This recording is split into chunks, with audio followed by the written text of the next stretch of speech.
more now. I was reading about the BBC and British Telecom over here. They're sort of the BBC iPlayer, which is something that they've just started fairly recently on their site, has really taken off, because it's the BBC are one of those sort of forward-thinking companies. Great British institution, I suppose, and what they've done, and what they're proposing to do, is to all the old programs that they've got in their library, and they must have thousands and thousands of hours worth of programming, and some absolutely brilliant classic programming of all genres, right across all the sort of different types of programming that they do.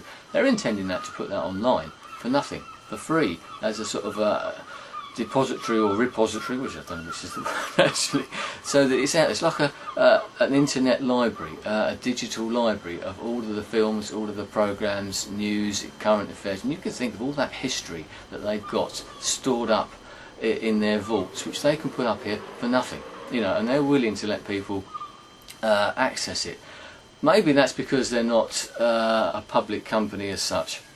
They're not there to make millions and millions of dollars to their shareholders. Yes, they're still funded by the licence fee over here in the UK, but they've expanded. They are more of a business. But maybe that's the problem with some of these other companies that we know about that have happened recently, is that they're thinking about their shareholders. They're living in the past, whereas the BBC are thinking towards the future. They are a media organisation that are thinking that way. I'm not trying to play them up, but I think they should be congratulated for doing what they're doing, and I think other companies will suddenly realise that they're going to have to do the same.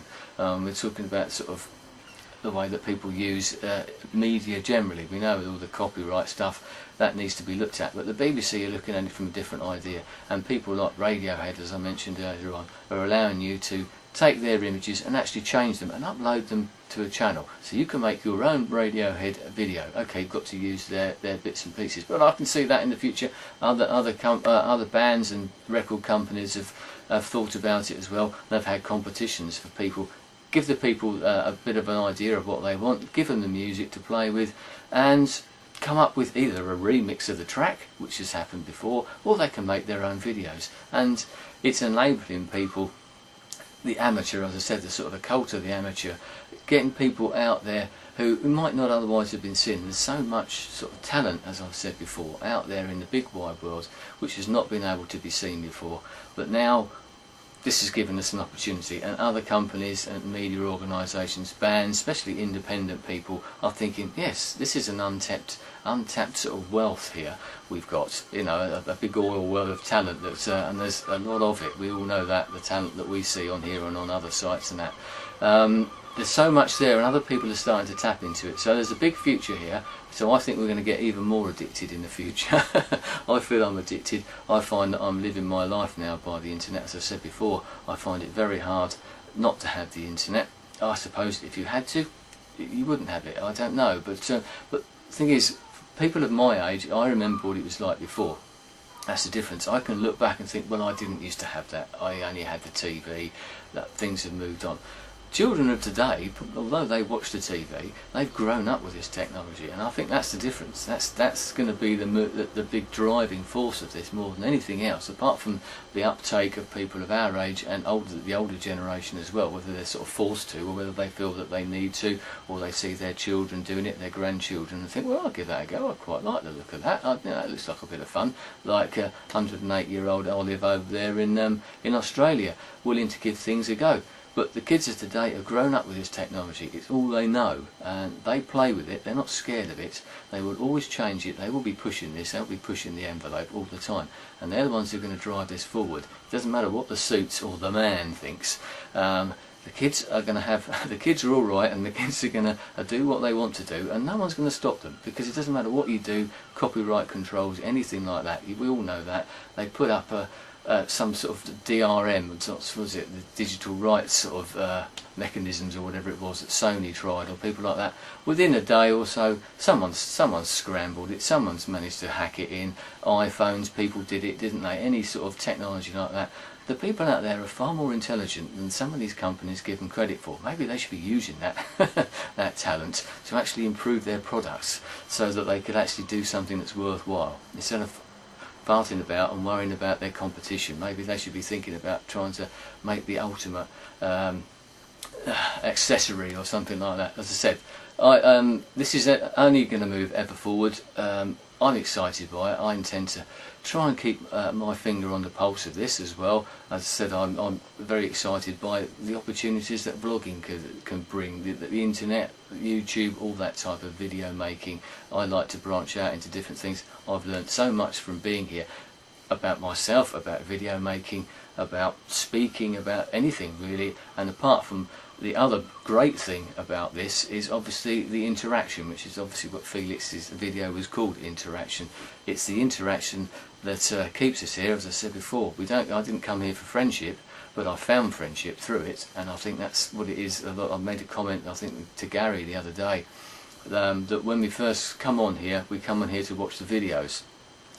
Maybe we come to watch the videos that certain people have made, but given time, you're on here for a while, you subscribe to people, you start getting involved with the community, and it's not the videos that you're coming here for, it's the people. And I think that's a big difference. That's a big step upwards. Whether you've got to that point yet, I'd be very interested to know, because I know I have. As much as I like the videos, I'm looking for the people. I want to see videos by certain people. I look up and think, oh no, they haven't put a new video. Why? Well, where are they? Why haven't they done this? And maybe you're the same. So it's not necessarily the videos, it's the people.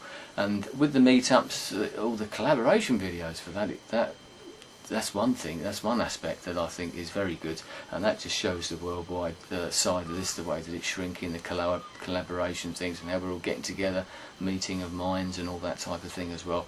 That's the big thing, it's the friendship thing, that's what's going to drive this forward, and I think that's what will keep this going. I know other people have said even if YouTube wasn't here now, they've made friendships, lasting friendships that will be there forever, hopefully. But it's YouTube that started them, and I think we do need something to keep it going, because I can think of friendships that I've had in the past and you think that friendship's never going to end, but for whatever reason you move away, you change jobs or something, you do start to move away. So I do think that if YouTube was to stop, for everyone left or whatever ever happened, that the friendships, some of them might start to die off. Yeah, I'm sure you'll keep some of them. So I'd like to see that continue. I'm making great friends here.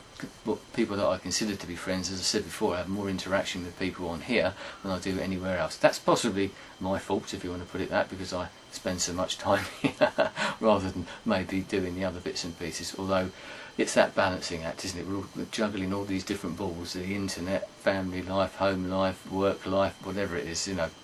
So anyway, that was quite a lot of talking out loud there, thinking out loud. I can imagine this is going to be in about 2 different parts, but I'll be interested to know what you think.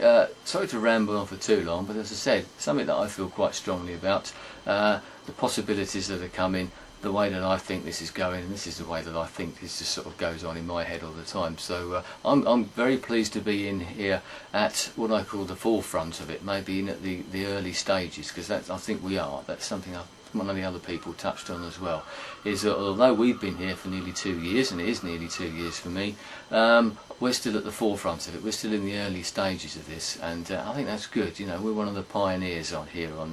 We've got the right stuff. I remember that film about the sort of the 7 sort of Gemini astronauts or whatever it was, and they had the right stuff. They were the people. I think the people on here have got the right stuff. They've got the right idea, and we're all moving in the right direction. So, any comments, any thoughts? Once again, I'd be interested to know how you feel, especially if that point I made earlier on about whether you still come here for the videos or whether you come here for the people. And we've expanded all this now, I know, into, I haven't even mentioned Stickam, I just realised that. I've got that as well, and Skype. Not, once again, I've hardly ever used them, but that sort of thing's coming in. The sort of telephone type of thing. I think Skype's something that's definitely going to stay, and I think Stickham's something that will definitely stay as well, because of that interaction side of it. It's there, as I said, it's instant, you can see people, it's a bit like an extension of YouTube. They're the things that I think will stay. Maybe some of the others will have niche markets, as I said, like the trip films, that type of thing, and the communities will build up around that. People are interested in a certain type of thing, a bit like message boards are, and the old bulletin boards from years ago, and you meet like-minded people through that, and you start expanding. So anyway, that's certainly more than enough for me. I could probably ramble on about this for years and years and years, so if you do meet me somewhere, be warned. Anyway, thanks for your time. I hope you got this far. I'll speak to you again soon. Goodbye. See if I've got a voice left. Cheers.